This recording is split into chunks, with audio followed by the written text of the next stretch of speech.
দালাল সাকিব এ টুকাই সাকিব বুয়া সাকিব দালাল সাকিব বুয়া সাকিব। এবার দেশে এসে এয়ারপোর্টে রক্ষা হলো না সাকিব আল হাসানের। শুনতে হচ্ছে গিয়ে টুকাই সাকিব বুয়া সাকিব, কেনই বা শুনেন না? দীর্ঘ এত বছর ধরে যে নির্যাতন করেছে সাকিব তা পাবার কথা।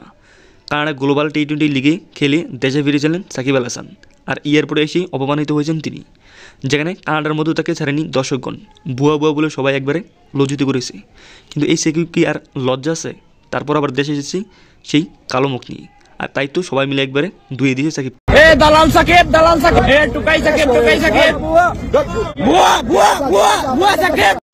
ঠিক এইভাবে অপমানিত হয়ে এয়ারপোর্ট ছাড়তে হয়েছে সাকিব আল হাসানকে। হ্যাঁ প্রিয় দর্শক, শোনা যাচ্ছে সাকিব আল হাসানের সাথে খালেদা জিয়ার অনেক আগে থেকেই ভালো সম্পর্ক। অনেকে বলছে সাকিব আল হাসান আবার বিএনপির হয়ে ক্ষমতায় আসবে এবং নির্বাচন করবে। কী মনে হয়? আর বাংলাদেশের পরিস্থিতি সবচেয়ে ভালো রাখার চেষ্টা করবেন সবাই।